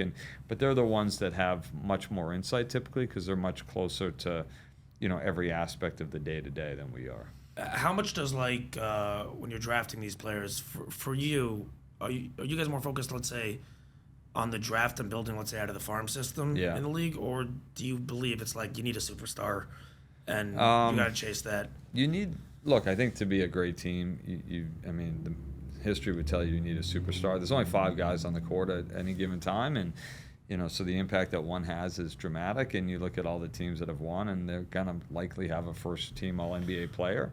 How you get that player, I think is changing over time. There used to be more opportunities potentially to get them in free agency. I think now it's much more likely to be through the draft, for a variety of reasons. And so, you're not, I wouldn't say we're one or the other. I think we're trying to create a great organization that has flexibility to do a lot of different things. But right now, with the team that, doesn't have a very good record with a lot of future draft picks, the draft's going to be really important to us to grow. The future looks bright. Yeah. It's very interesting because I've always said that these teams, everyone says it starts with the coach, it starts with this player, that player. It starts with really the owner, in my opinion, and the organization. I think that's pretty astute. I agree. Yeah, no. If you look at Mickey Harrison from Miami, if you just look at all the great teams, Jim Dolan, look how amazing it's a joke.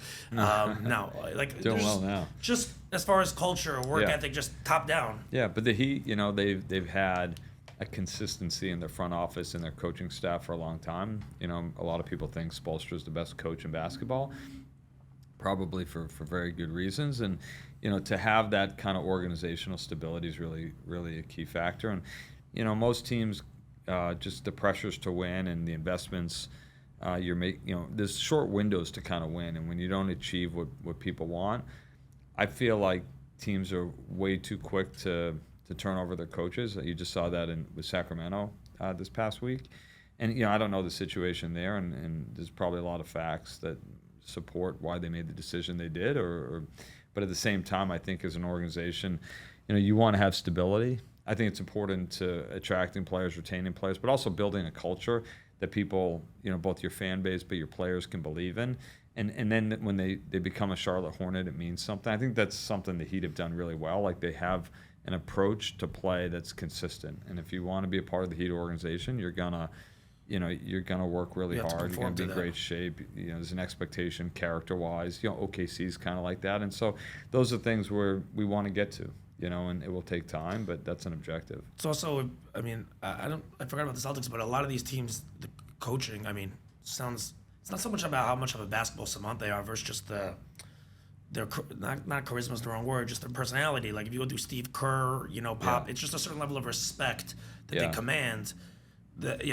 Yeah, and that's what it feels like, at least for me, looking in. Yeah, it's a lot of things, and like the coaching staffs today, like in the '80s, the coaching staff was like 2 guys, maybe 3. Our coaching staff, it's like we need like extra seats. There's 10, 11, 12 guys, and maybe more depending on how you where you draw the line, but it's a lot of so. You're able to divvy up responsibilities, and the head coach has a tremendous amount of responsibilities. But there's so much. There's part IQ and just your general intelligence level and your ability to understand the game of basketball and react accordingly in the game and create key plays at key moments and making game adjustments. And some of it's just building the right culture and the right organization and helping players and developing players and understanding how to develop players. And so there's a lot of different components to that. What are your thoughts on the future? In the next 3 to 5 years, some of the most iconic generational players are all going to be done. Yeah. What is, in your opinion, the future of the league look like once they're out? Yeah, it's kind of wild. Like, these guys are all in the Olympics, and you look at our team, and it's stacked, typically, and yet like the guys leading, the last surge is Steph and LeBron and KD, and you're right, they're all, LeBron, I think his birthday was yesterday, he turned 40. December 30th, you're right. Yeah, and you know, KD's in his mid-30s, Steph's in his, I think he's 36, and so you have a lot of great players. At the same time, like, sorry to interrupt you. Can we just talk about how Dwayne Wade has been out of the league for like 7 know, years, LeBron. and he was LeBron's like teammate, and he was like, there was an art. That's LeBron's it's consistency crazy. is. Yeah. Oh, Tom Brady was like that. It's crazy. Well, I saw LeBron had some article. He was saying, you know, he doesn't want to, but he could play another 5 to 7 years.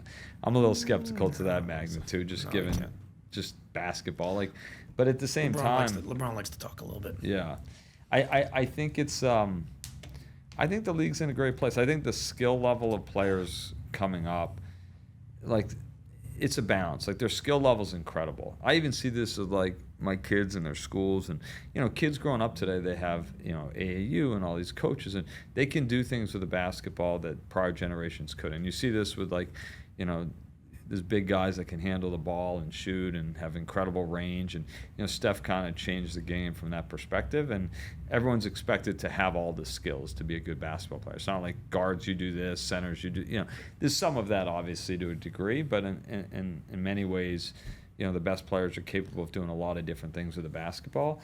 And so I think the skill level is incredible, and I think there's a tremendous amount of incredible young players. So I think the league will be in a great place. You know, it just happens to be there's not 3 or 4 iconic players. Like, Yeah, there's you no don't- LeBron. There's no. Not to that magnitude. Yeah. You know, you got some guys, Anthony Edwards, Jason Tatum, Victor Wembanyama. There'll be other guys that come up and guys that, you know, and some, like, these other guys overshine these guys too, and for okay reasons. But, you know, like when like Golden State played the Lakers on Christmas Day. Mm-hmm. And, like, both those teams are kind of, like, you know, modestly above 500 teams, and they got, like, the main slot in that day because it's LeBron and Steph. But in the future, there'll be somebody else, and they'll get a lot of attention, and, you know, things change. Yeah, I'm just curious to see how it plays out. We're so Look, used to watching. I mean, those are generational, you know, top 10, you know, LeBron top 2, you know, player of all time. Steph, I don't know where he ranks, but he's really high. He is KD's unbelievable. he's incredible. I mean, what he did in the Olympics was like one of the coolest things anyone's ever seen. Forget it. Yeah, that too. But I'm just saying. Well, his whole career. But Yeah, I'm that's what saying I'm that saying. one, like just to on that stage, one game winner take all, gold medal game. Would he hit like 4 straight threes, and each one was increasingly difficult. I have a hard time imagining there could be a better shooter than him in the future. I can't even imagine. It's hard to believe. What would that look like? I don't know. Like, before him, Ray Allen had the most threes. It was 250. He hit 402. Yeah. That was like the difference of he was close to 100% better. Yeah. Like, That's amazing. And Ray Allen was I mean, a the great game shooter. changed some, but yeah. But it's whatever amazing. it is, it was just the whole thing. He doesn't. It's also the things that are even more insane to me is when he's practicing warm-ups and he's doing trick shots. Yeah. Some of that stuff, that's not luck. Like, No.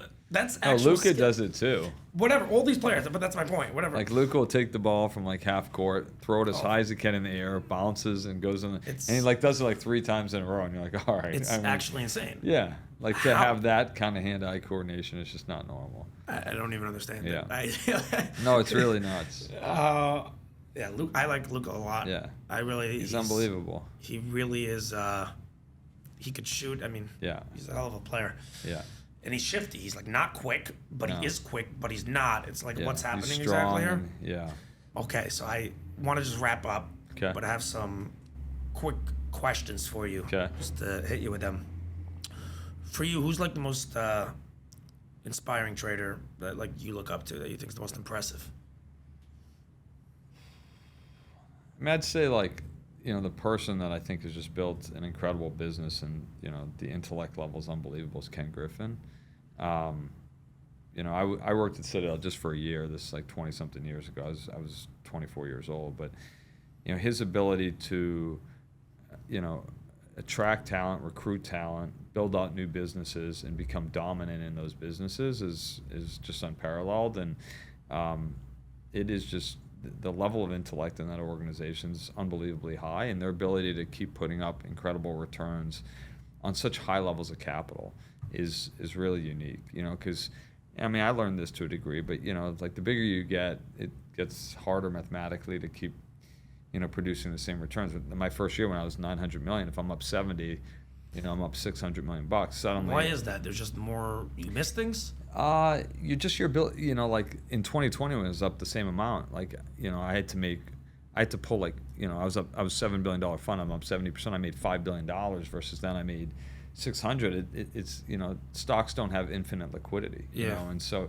you have to have bigger positions. You have to have more positions. You have to be involved in more areas. And everyone has things they're great at, but the more money you have to invest, you kind of have to spread the wealth around into more places. And usually there's a dilution to that, a diminishing returns. And liquidity usually means, the more liquidity is probably more conducive to, higher returns, lower risk in general. And so, he's been able to expand into so many different business categories and continue to put up incredible results. And I just don't think, there's really anything like it. So, I mean, and it's not like, look, he's leading the organization and he's built an organization that can, retain and attract talent. And so I think he's built a real institution. Very cool. You're not an arrogant guy or braggadocious in your face guy. I think that's what I love actually, by the way, most about you. I appreciate that. Like really, you're just a good dude. So many people think you need to be in order to be successful. Yeah. That's just like the common worldview. Like everyone who is very successful is that. Yeah. So if that's the case, what actually to you are the keys? To be successful? Yeah, just on a simple level. Like if you're just telling the average person, meaning it's not those things. You don't have to. You could be a regular normal guy. That's amazing. That's awesome. I just think it's about finding, something that you really care, that you want to pursue, and then just be obsessive about getting better all the time. Like and trying to have a growth mindset where like, any set, you asked about resilience earlier, but, like even in 2007 when I lost money that we talked about, it was like, in the future that I can learn from that to better, to get better. I mean, GameStop was such a kind of a random one-off. I'm not sure there's tremendous, lessons to take from some, some aspects of that. But I think, most times when I made a mistake, I didn't view it necessarily. I mean, I viewed it as a mistake, but I also viewed it as almost like I'm paying the price. I'm paying a price to improve. I'm gonna learn. I'm not just gonna say, okay, I lost $50 million on that trade. I'm gonna say that $50 million is gonna teach me a lesson, and I'm gonna get a return on that. And so I think you take every negative and you try to turn it into a lesson. You got to make sure you understand the lesson appropriately, but you try to turn it into a way to improve and get better. And so I think when you're doing something you love, when you're obsessive about constantly improving, and when you're trying to learn from all aspects of it, that's how you got to do funny. it. I was just telling actually someone that works for me. I was actually saying that this person is learning editing. I brought on someone else on the editing side, and there was something and it's difficult. They're like figuring out certain aspects, and I said, instead of being frustrated about it, let's just figure out how to do it. And every time you figure out how to do the thing that you're getting held up on, you now know how to do it. Yeah. So just look at that as you learn something, and every time you learn something, eventually the hiccups that are coming on will happen less and less. And by the way, like most people who, whatever journey they're going on, they have moments that aren't great, and the way they respond to those moments, and oftentimes those moments create, sports is a prime example of this, but like, I mean, even take Jordan, right? Like early in his career, he was obviously a great player. 7 years. Yeah, and he lost to the Pistons again and again, but that fueled him, that propelled him, and so he took the lessons of just the physicality of that, got himself in a place where, and his team in a place where they could take down the Pistons. They ended up sweeping them, but going through that made him a dramatically better player. Who? Isaiah, no handshake. Oh yeah, he just walked out. Yeah, that was a big mistake. The bad boys. Yeah. It was a big. Yeah, it might have cost him the Olympic team in '92. Most likely it did. Yeah. I heard you say a fascinating thing to me, that people that go to school that are great students and great academics, they never ever lose. Right. When you walk into business, you lose. Yeah. You were a great student. Yeah. Did you know that consciously, that when you were, how did you handle that facilitation and dealing with that? I just think over the years when I was hiring people, it's like it's kind of like playing tennis, right? Like I saw some stat with Federer, and I don't remember the percentage of points he won throughout his career, but it was like somewhere in the low to mid 50s, right? So here's one of the greatest tennis players of all time. He won more of the big points, but the reality is like, he just won a few more points each match. You know, he won 55% of all points, whatever that number was. I think it was 54. But so you got to be able to, like, you're going to lose a point all the time, and how you respond to that's really important. And I think when you deal with sports, that's a common theme. You're going to miss a shot. You're going to strike out. You know, the best hitters in baseball hit 300. So they're failing 7 out of 10 times. And, you know, especially, I mean, nowadays you probably have all this grade inflation and different things associated with that. But if, like, most really good students, they're getting a 1,500 plus in their SAT. They're going to a quote unquote elite institution and getting a 4.0, right? And so, like, there was no aspect of that where they've done anything but succeed at the highest level. And that's not a bad thing. It just, you know, I think it's important to see how people respond to different situations. And I think people who have had, you know, who have been involved in a lot of different things just respond, you know, perhaps differently when they've had, you know, they've lost a key match or a big game or a swim meet or whatever it is. And so I always look for people that, not that you could be great in academia and also be well-rounded and do a lot of other things, and that's great. I think if you're only good at academics, sometimes your ability to respond appropriately to times that are not perfect isn't at the same level. And you have to be able to get punched in the face. Yeah, exactly. Sometimes very hard is what you're saying. You gotta be able to get up. Yeah. You know, and if it's the first time in your life you got punched in the face, you may not have, like, the muscle memory to say, okay, well, I've been here. Yeah. I understand what this feels like. I got to get up. I got to move forward. So, you know, I think that's. You think Steve Cohen in 2007 helped you with what happened with GameStop? No, not really. Not even. I think that was such a I had had to handle it. That level of. You know, honestly, like at the end of 2018, you know, we were up in 2018. 2018 was the first year of my career, going back to 2005. I had ever lost money, and I think I was down 6%. And we were up, I don't know, maybe in September that year, like 13%. So we, you know, the market imploded into the year. I think at one point that December, the market was down like 15%. It recovered right at the end. But it was a really disastrous fourth quarter. Interest rates were going up rapidly. Trump was yelling at Powell. Like it was a crazy time.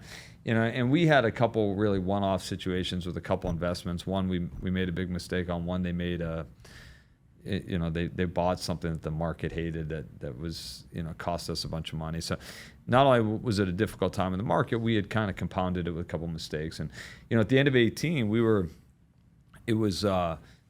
know, we had lost a lot of money, and you know, we were going into 2019, and, you know, I kind of, just like I did in 2007, I stepped back. I looked at all my investments. I remember it was actually Christmas Eve, and my family was, they had the flu. Like, everyone had the flu, and so we canceled the trip to the Cayman Islands, wherever we were going. And I just sat at home going through the whole portfolio. I sent a whole email to the firm, like, here are all the stocks we own. This is what I think is the real downside. Conclusion is, there isn't much. Like, we're in a great place. Like, I'm excited for 29. And I wasn't saying that just to blow smoke up their ass. It was like, this is great. Like, this may not feel good, but when everyone else was piling out of the market because they didn't want to lose more money to end 2018, I was like, we are setting up for something great. But it was based on, like, spending all day just going through every name and analyzing and studying it. And that, you know, that was the same thing I would have done in 2007. So you kind of took that lesson. The difference in 2007 was, the reality was, we better make changes because we're not in a good place. I think in 2018, it was like, we're actually, you know, it was the same analysis, but it was like, you know, I think the world's wrong at this point. We're fine. Yeah. And then by August of the next year, we were up 70%. I mean, it was probably the greatest 8-month stretch I've ever had. And so, it's, you know, but it was applying the same kind of approach. I think GameStop was such a crazy, like, the problem there was, like, there wasn't anything we could analyze from a fundamental perspective. It was just like, we are, you know, a 10x bigger fund now, and that comes with it a lot of problems liquidity-wise. We have to address those problems with more, like, structural changes to these mechanical issues, rather than, like, it wasn't a stock picking thing. Yeah. It was a size thing. Will you ever go back to it? No. No. Look, it's, you know, the last couple of years we've invested, we've done great. Can you talk about Tallwoods a little bit more? Sure. Just, I'm curious. So what do you, So we started, like, I started Tallwoods really in, like, the end of 22. You know, I'd say we really got going a little bit in the fall, the spring of 23. And there's probably 3 components to what we do. The biggest is just public markets, and that's just making investments, and it's just long investments. We're not a hedge fund anymore.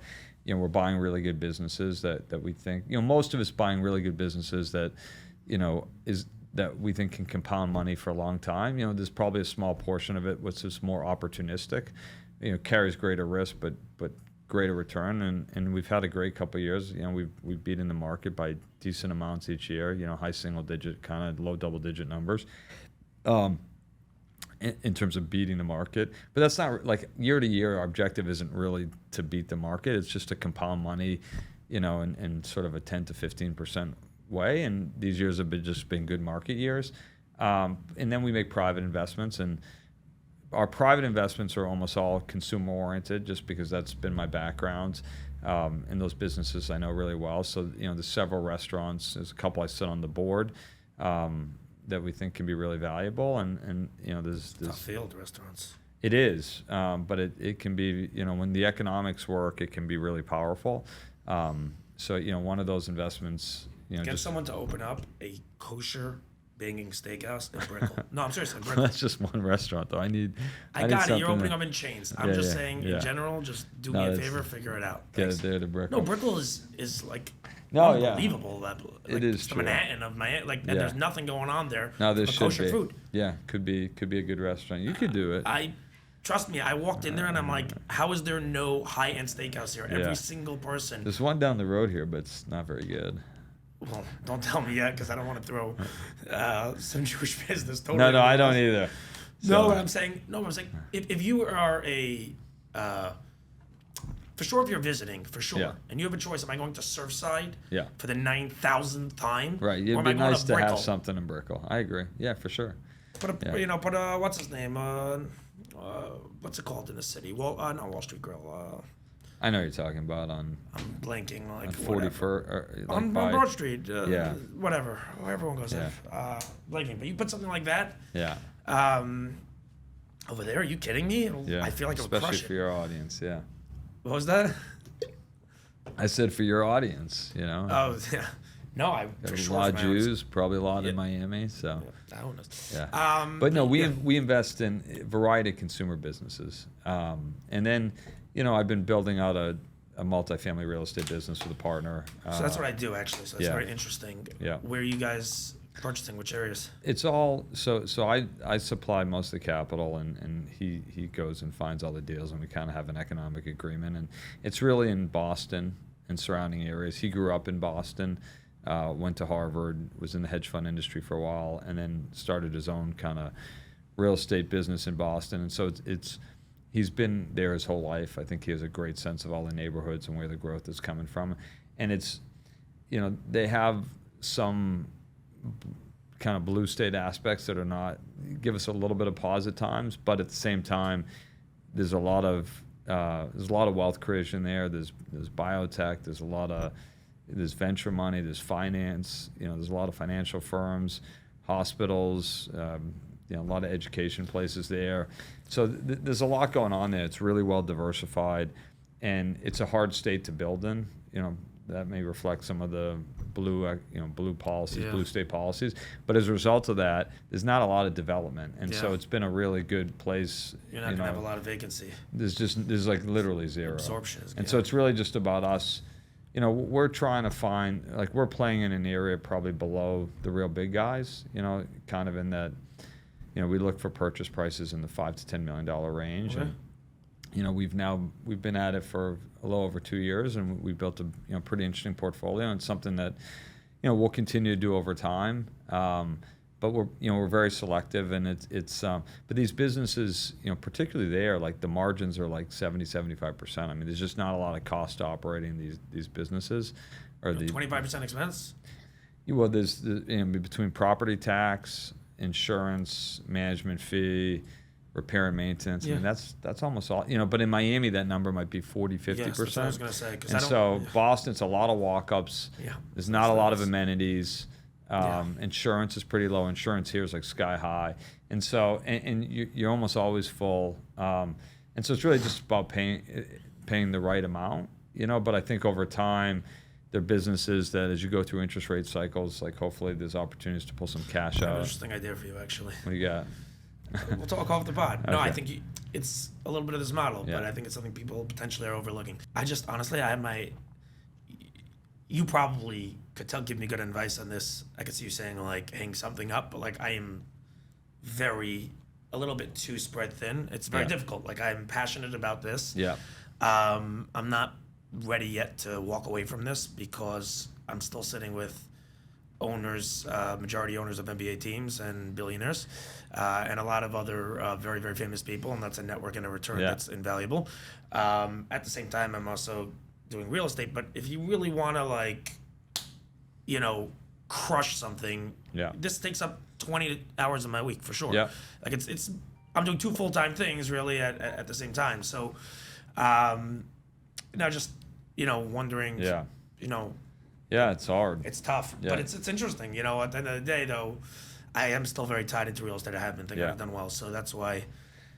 I think real estate's one of these things where, the value of it, like even our approach has been like, it's not going to be something I think over a short time period that's going to meaningfully or be some incredible investment. But I think over time, the cash flow dynamics, the favorable tax dynamics of real estate, if you're doing it consistently and each year we're allocating a certain amount to real estate, I think when you look up in 10 or 15 years, we have the ability to build a big business. Yeah, for sure. But that's, it's a very long-term approach. And look, then if you get lucky in certain, you go back to a different interest rate cycle, and we'll see, I have views on that too, but like, that can be very favorable.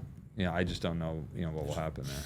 I have one last question for you, and then we'll wrap because I have a flight to catch also. Yeah, you got to catch it. New Year's party. I'm on a huge rush, but my flight is in a couple hours. And you are married, as I said, to a very nice woman and have a beautiful family. Thanks. Really, I was, for those who don't know, I was actually, thanks to Danny Finkelman, shout out Danny, I love you, brother. Yeah. It was a movie premiere of a movie that he did where Jeremy Piven was starring in the after party. You very graciously opened up your home to like 1,000 drunk people. Yeah, it was crazy. That's very nice of you. And that's where I met Gabe for the first time. What qualities in a woman does a single man like label wiener need to be looking for? If specifically you want to, if you're very ambitious, specifically, right? There's different types of people. If you're an ambitious guy that wants to make it a business, what qualities should you be looking for in a wife? Man, that's tough. It's loaded, but I saved it for the last one. I got to be careful here. Look, I love my wife. I think she's great. I think it really depends what's important to you.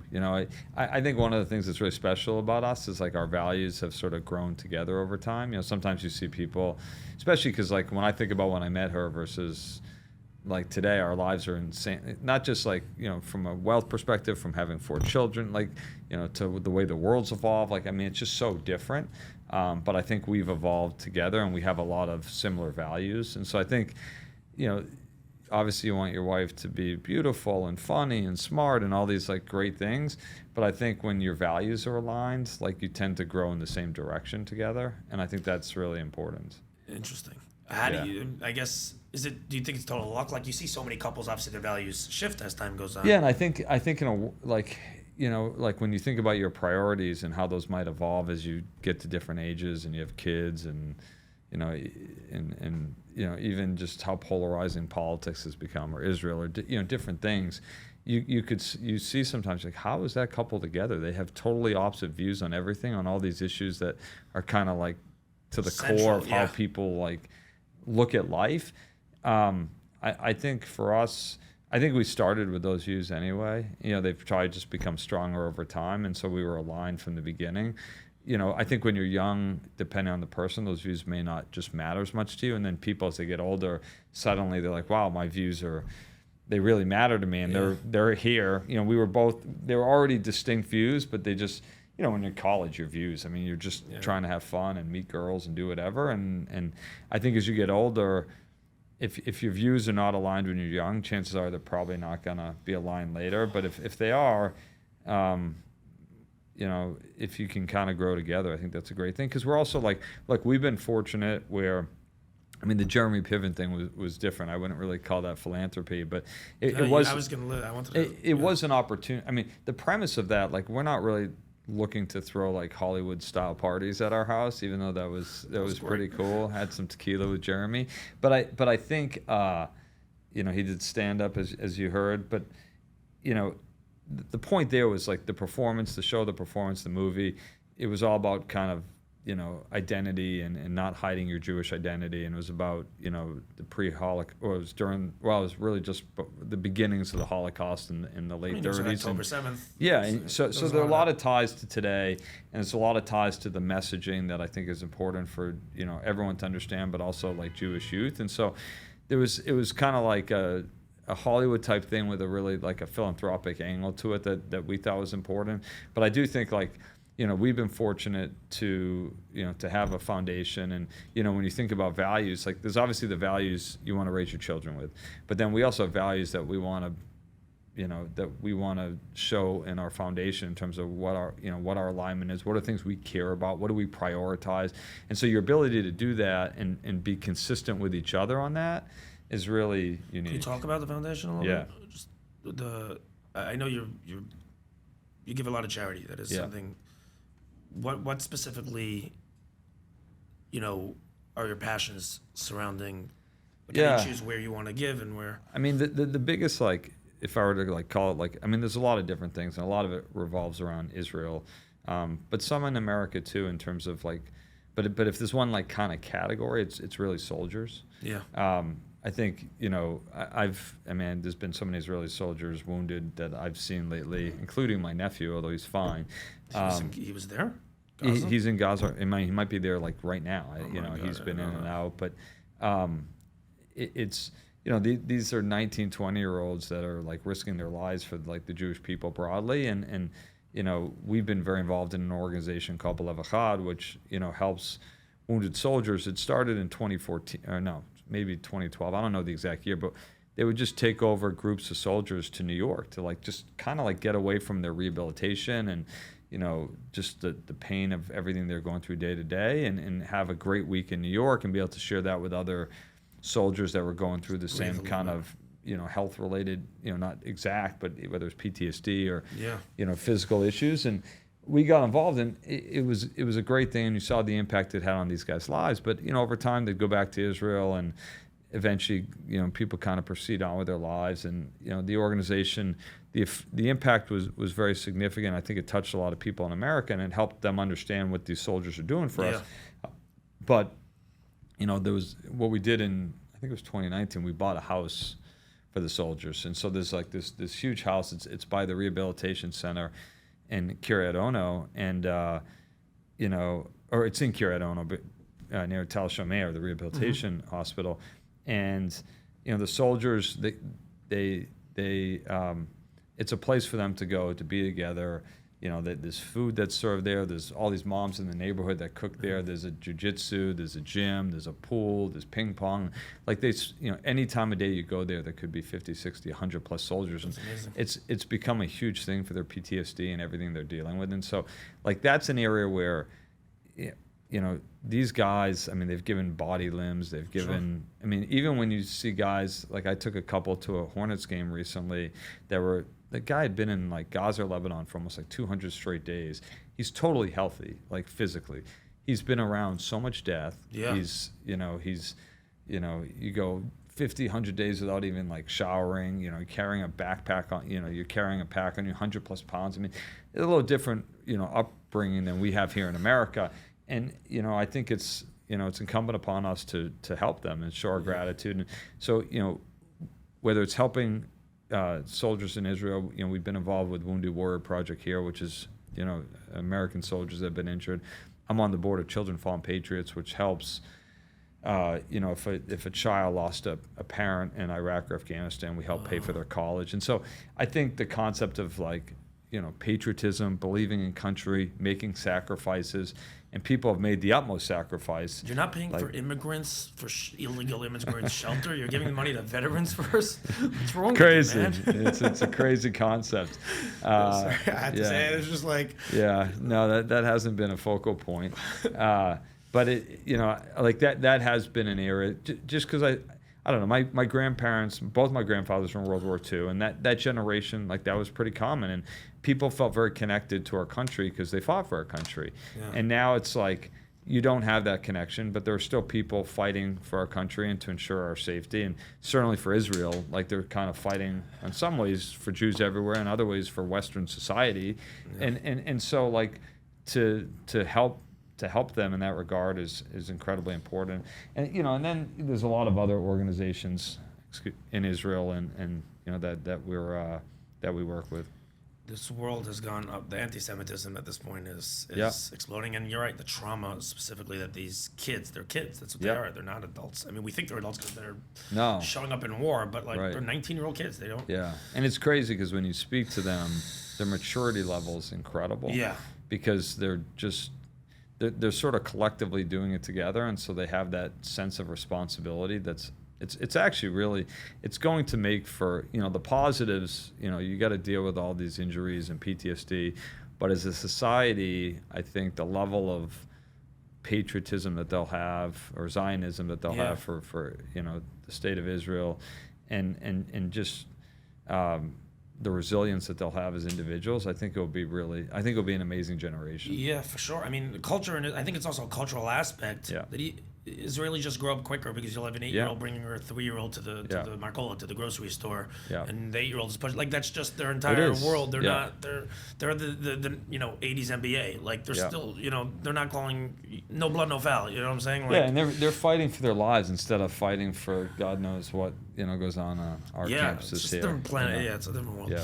I want to say thank you so much for coming on. Really, I mean it. Right. I feel very, very honored. I really enjoyed this. I hope you did too. I hope people like it. I'm quite certain they will. Sometimes I know when an interview is great, mediocre, bad. I very much enjoy this conversation, really. Guys, thank you very much for watching.